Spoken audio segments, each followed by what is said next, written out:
नमस्कार फ्रेंड्स। श्री राम मंदिर का निर्माण अयोध्या में पूरी दुनिया को झंकृत कर दिया है।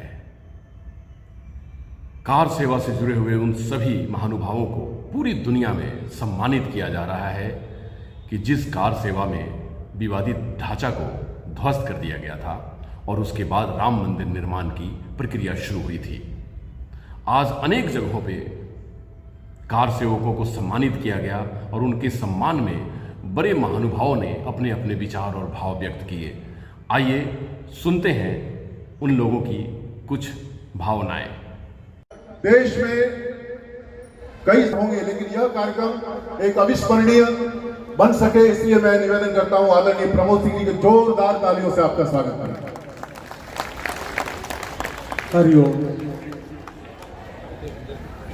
जगत जननी जगदम्बा भारत माता भगवान श्री राम हनुमान जी में कोटि और उस समय के अपने जमशेदपुर विभाग के विभाग प्रचारक रहे और हम सब कार्यकर्ताओं के अंदर में ऊर्जा फूंकने वाले जान और मंच के ठीक सामने बैठे हुए राम जी के कार्य को पूर्ण करने वाले तुलसीदास जी ने रामायण में कहा है, रामचरितमानस में कहा है कि गुरु गोविंद के दो खड़े काकू लागू पाए, बलिहारी गुरु आपने की। भगवान के पहले इन कार्य सेवकों का अभिनंदन होना चाहिए। संपूर्ण भारत और में इनका अभिनंदन हो भी रहा है। यहाँ भी एक बार जोरदार ऐसे कार्य सेवकों के लिए जिनके कारण ये रामलला अपने स्थान पर विराजमान हो रहे हैं। वो अगर विराजमान हो रहे हैं तो ये श्रेय इनको जाता है। राज्य का प्रमुख जब बैठा था और उसने घोषणा की थी परिंदा भी पर नहीं मार सकेगा, और वैसे समय में हमारे कार्य सेवकों ने उस तथाकथित गुंबर पर भगवा ध्वज लहरा के उसको बता दिया था कि कार्य सेवक जो चाहेगा वो हो सकता है। इस देश का राष्ट्रवादी समाज जो चाहेगा वो कर सकता है। हम नहीं पड़ा और आगे चल करके हम देखते हैं कि 1992 में 6 दिसंबर का वो दिन कोई नहीं चाहता था। अगर देखिएगा तो संगठन की उसमें बहुत भूमिका नहीं रही थी। संगठन के द्वारा आह्वान किया जाता है, मंच से कार्य सेवकों के सामने प्रस्ताव रखा जाता है कि कार्य सेवक आएंगे, सरयू से बालू लेंगे और कार्य सेवा करेंगे। कार्य सेवकों का धैर्य, जैसे ही कहा गया कि बालू ला करके कार्य सेवा करेंगे, कार्य सेवकों का धैर्य टूट जाता है और वहां संगठन ज्वाइन हो जाता है। उस मंच पर जहां बाबरी ढांचा था, बाबरी ढांचा से कुछ ही दूरी के ऊपर एक बड़ा मंच बना था जिसमें राजनीतिक क्षेत्र में काम करने वाले भी बड़े बड़े धुरंधर उस मंच के ऊपर थे। डॉक्टर मुरलीधर जोशी संगठन की भाई आप कार्य सेवकों को भारत माता की सौगंध है, आप सब लोग नीचे उतर जाइए। इस प्रकार की घोषणा जितनी होती थी कार्य सेवकों में उत्साह उतना बढ़ते जाता था। और जो जिसका बीजारोपण अवतार, ये मैं नहीं बता रहा हूँ, राम भद्राचार्य जी जिनका सुप्रीम कोर्ट में गवाही होती है और जिनके कारण हम भारतवर्ष में और राम जी का मंदिर नहीं बन सकता था। इसलिए जो जितने भी कार सेवक हैं सब अभिनंदन के पात्र हैं, सब बधाई के पात्र हैं। इनका जितना और अभिनंदन करिए। और अंत में मैं एक ही बात कहना चाहूंगा कि यह देश राम का है।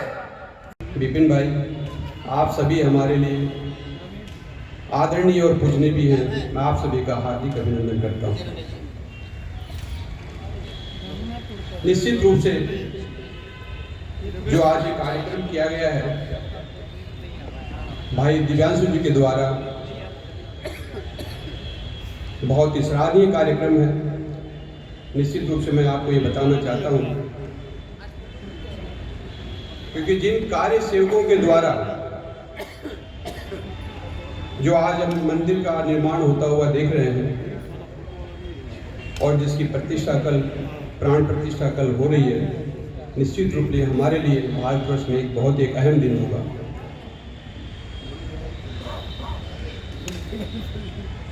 कर्म और धर्म, जैसा मुझे कहा गया है कि कर्म और धर्म पे आप दो शब्द जरूर कहें, तो निश्चित रूप से हम जानते हैं कि कर्म से हमारा धर्म सिद्ध हो सकता है, लेकिन धर्म से हमारा कभी भी कर्म सिद्ध नहीं हो सकता।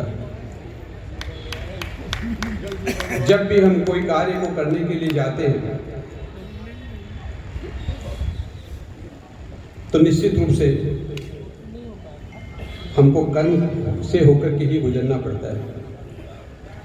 हम छोटी सी आपको एक बात बताना चाहते हैं, जैसे कि जब हम हनुमान चालीसा पढ़ते हैं तो वो हमारा धर्म होता है, हम धर्म से पढ़ते हैं, एक हनुमान चालीसा हमें पढ़नी है। लेकिन उसमें लिखी हुई अगर एक लाइन भी हम लोगों ने लास्ट की लाइन समझ ली, वो है जैसे जो हो यह पढ़े हनुमान चालीसा होई सिद्धि साकी गौरीसा। तो मैं कहता हूँ कि उस लाइन को भी हम लोगों ने समझ लिया तो निश्चित रूप से वो कर्म भी सिद्ध हो जाता है। उस लाइन का मतलब यह है, जो यह हनुमान चालीसा पढ़ रहे हैं, जो ये पढ़े हनुमान चालीसा, जो ये हनुमान चालीसा पढ़ रहे हैं, होई सिद्धि साकी गौरीसा। हम गौ माता को साक्षी रख करके पढ़ रहे हैं कि हमको जो है ये हनुमान चालीसा हम पढ़ रहे हैं कि गौ माता की रक्षा करेंगे। साक्षी मतलब गौ, और गौ का मतलब गाय, और साक्षी मतलब उसको साक्षी रखकर हम पढ़ रहे हैं सिद्धि साकी गौरीसा, कि हम उसकी रक्षा करेंगे। यह हमारा कर्म है। तो हनुमान चालीसा तो हम पढ़ते हैं, ये हमारा धर्म पूरा होता है। लेकिन जब हम उस कार्य को करते हैं तो हमारा कर्म भी पूरा होता है। और हम वास्तव में भारतवर्ष में कर्म करने के लिए आए। गोपाष्टमी आती है, हम गौ माता को दिया दिखाते हैं, अगरबत्ती जलाते हैं, एक माला भी चढ़ाते हैं, हो सकता है 2 लड्डू भी खिलाते हैं। तो वो हमारा धर्म हुआ, कर्म नहीं हुआ। लेकिन जब हम उस गौ माता की सेवा के लिए आगे आते हैं, तत्पर आते हैं, तो मैं कहता हूं कि निश्चित रूप से आप जिस श्री राम की आज जो चर्चा कर रहे हैं, उस श्री राम का दर्शन भी उस गौ माता के अंदर ही है। वो माता भी, उनके माता को, उस गौ श्री राम को जन्म देने वाला भी गौ माता ही है। आप और हम सभी जानते हैं कि गौ माता की भी जन्म ऐसी हुई थी जैसे माता सीता का जन्म हुआ था। इसलिए मैं आपको ये बताना चाहता हूँ कि जितने भी हमारे यहाँ पर आज दूर दूर से जो भी हमारे कार सेवक आए हैं, जिनकी वजह से आज हम लोग मंदिर का दर्शन देख पा रहे हैं, निश्चित रूप से आप हमारे लिए बहुत ही अभिनंदनीय हैं। आपकी हम लोग जितनी सराहना करें कम है। बहुत बहुत धन्यवाद। रावण मृत्यु सज्जा में है, आप लोग भी जानते हो कथा को। रावण मृत्यु सज्जा में है, श्री राम लक्ष्मण जी को बोलते हैं कि जाओ उनसे जाकर के कुछ ज्ञान लेकर आओ, शिक्षा लेकर आओ, बहुत ज्ञानी है, पंडित है। तो इस तरह से लक्ष्मण जी जाने के इच्छुक नहीं थे, फिर भी लक्ष्मण जी गए वहाँ पे। शीश के पास में जाकर खड़े हो गए, लेकिन शिक्षा मिला नहीं। तो फिर वापस चले गए, जाकर के बोलते हैं भ्राताश्री मुझे कुछ शिक्षा तो प्राप्त हुई नहीं, आपने बोला शिक्षा मिलेगा। नहीं, तुमने शिष्य के पास में खड़ा था ना, जाओ चरण के पास में जाकर खड़ा हो जाओ, तब जाकर तुमको शिक्षा प्राप्ति होगी। तो ये जाकर के तब जाकर लक्ष्मण जी उनके चरण में जाता है, जाकर के शिक्षा प्राप्त करता है ज्ञानी। एक वो जिसका रावण जो उनका पत्नी का अपहरण करके लेके जाता है, उसके प्रति भी जो राम जो सम्मान दिखाया, जो मर्यादा दिखाया, ये विशेष बात है। ये हम लोग इस तरह से अपने शत्रु को इस तरह से सम्मान नहीं दे पाते हैं, जिस तरह से राम अपना शत्रु को सम्मान दिए, उनसे शिक्षा लेने के लिए बात किए, अपने भाई लक्ष्मण जी को बात की कि भाई उनसे जाकर शिक्षा लेकर आओ, ज्ञान लेकर आओ।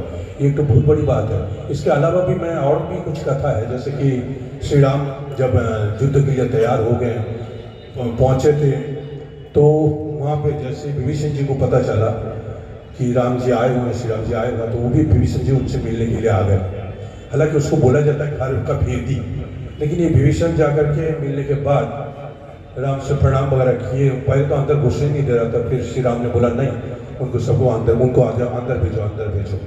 तो वो आए, आकर के श्री राम जी से प्रणाम किए। प्रणाम करने निवेदन के बाद में राम जी उनसे गले मिले के बाद बातचीत होने के बाद उन्होंने श्री राम जी ने विभीषण जी को लंका नरेश करके पुकारने लगे और उनको संबोधित किया।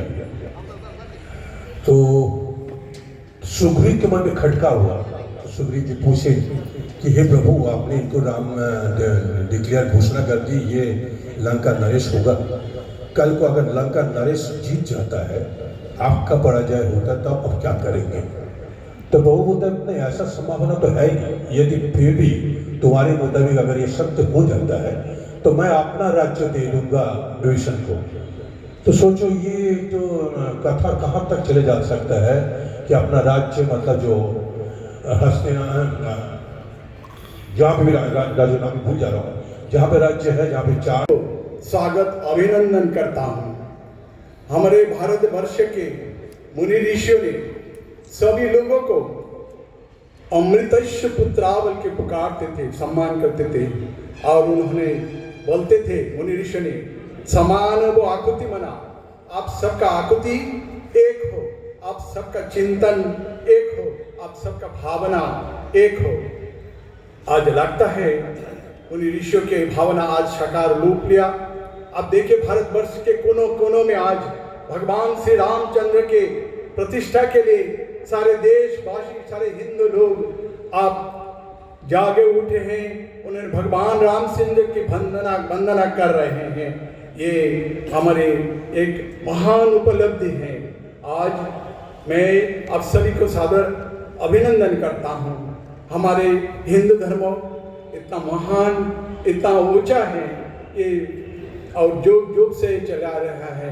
हमारे जहाँ हम हर रोज प्रार्थना करते हैं, सब हम बोलते हैं, सर्वे सुखिना सन्तु, सर्वे सन्तु निरामया, सर्वे भद्राणि पश्यन्तु, माँ कश्चित् दुःख भाग भवे। मतलब प्रभु श्री राम के जीवन चरित्र को बहुत ही सुंदर शब्दों में हम सबके बीच परिभाषित किया है। अब मैं और उनको प्रणाम करने के बाद ही मैं जय श्री राम बोलता हूँ। बोलिए जय सिया राम। मंच पर आसीन परम आनंदी, परम और परम आदरणीय श्री मोनू भट्टाचार्य जी को मैं बार बार प्रणाम करता हूँ। दोनों को, ये लोग धर्म में को भी स्थापित करने की कोशिश कर रहे हैं, करते हुए कर रहे हैं। ये जमशेदपुर वासियों के लिए बताने की आवश्यकता नहीं है। मेरे प्रिय भाई राजू अग्रवाल, इंदर अग्रवाल और प्रकाश जी, दिव्यांशु जी, जिन्होंने ये सारे कार्यों की रूपरेखा तैयार की है, इन सबों के साथ कुछ बैठे मेरे मित्र नीचे बैठे हुए हैं। विपिन भाई अदरेसा, हमारे बड़े भाई AK श्रीवास्तव, सुभाष मुनका, और जो इन सब लोगों को टोली में लेके गए थे, उन सबको नमन करता हूँ। अभी मैं कुछ बातें आपसे कहना चाहता हूँ, 3-4 मिनट से अधिक समय नहीं लूंगा। श्री राम जो है भारत के लिए क्या है, आप किसी भी जाति धर्म से हो, भारत के हरेक भारतीय के रूप में, हरेक मैं कहूँगा भारतीय सबकंटिनेंट में, इंडियन सबकंटिनेंट में, भारत के रोम रोम में बसे हुए हैं, भारत के कण में बसे हुए हैं। भारतीय संस्कृति की चेतना है श्री राम, भारतीय संस्कृति की आत्मा है श्री राम। हमारी संस्कृति की पूरी रूपरेखा उन पर है।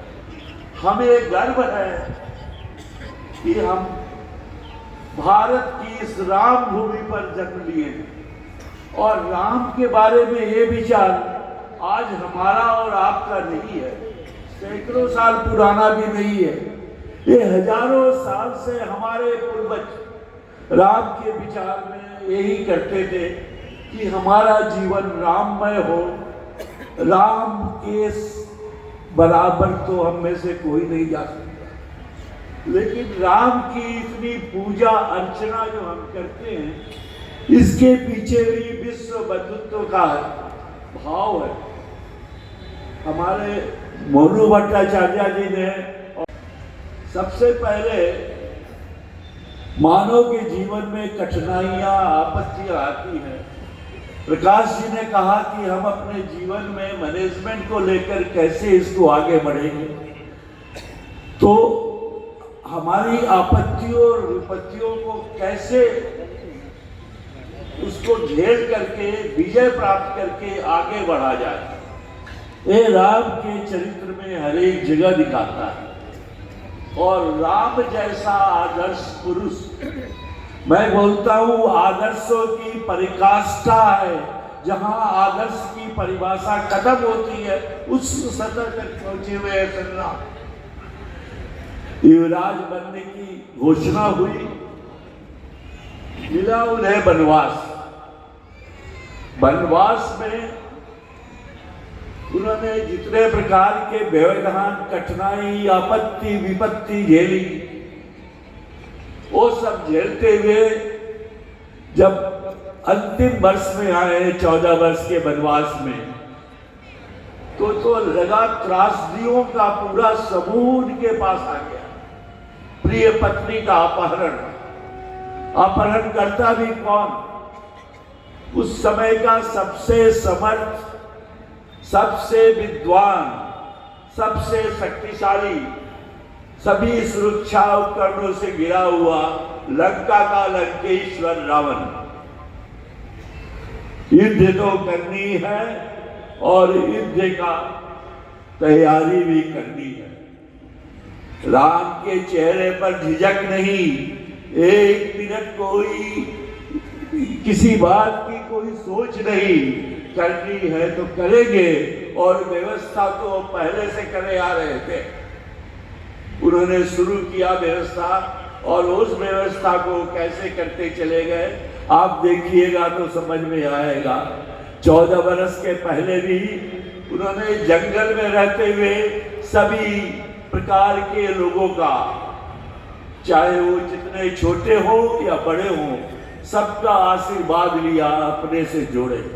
जब वो जंगल में हर एक जगह वनवासियों से मिलते, तपस्वियों से मिलते थे, वो तपस्वी क्या थे? आज के हमारे वैज्ञानिक थे, हमारे सोशियोलॉजिस्ट थे, हमारे सौर वैज्ञानिक थे, और विद्वान जैसे आज हमारे। ये विपत्तियां तो थोड़ी और आगे बढ़ी। रावण युद्ध का ललकारना है, विजय प्राप्त करना है, और उस अवस्था में जब आगे बढ़ते हैं तो पुल बांधने की प्रक्रिया आती है। जो वैसे थे निषाद राज। अचानक दोपहर हो गई,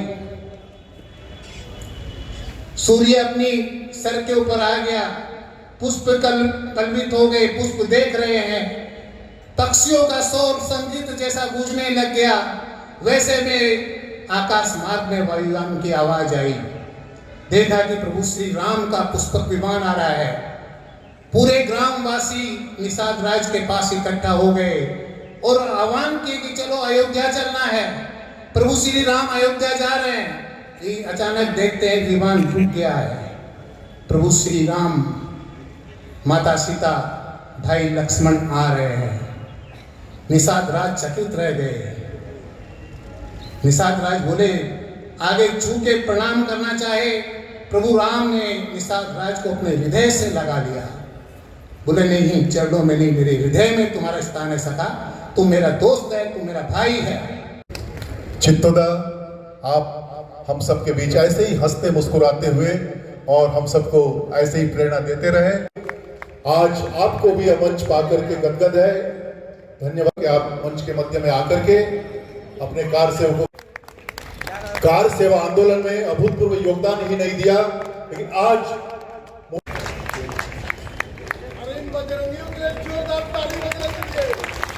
पाकर जी मुसाबनी से आते हैं। आपके बाद पुलीन पाकर जी।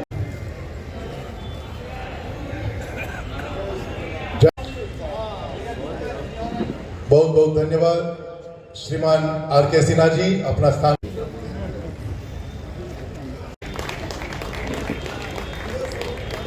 बनी से आते हैं।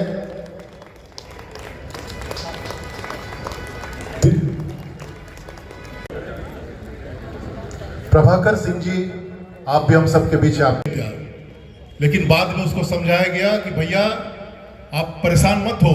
श्री राम है, कण कण में बसने वाले राम, जिनकी प्राण प्रतिष्ठा अयोध्या में हो रही है, जन्मभूमि पे। तो उसकी पूर्व संध्या पे आज क्या कहना चाहेंगे और कल की तैयारी क्या है? सबको पहले जय श्री राम। आंध्र भक्त श्री राम मंदिर जो स्वयं ही श्री राम मंदिर का नाम से विख्यात है, और जब अयोध्या में रामलला की मूर्ति के प्राण प्रतिष्ठा अगर होगी तो हमारा ये राम मंदिर क्यों छूटा रहेगा।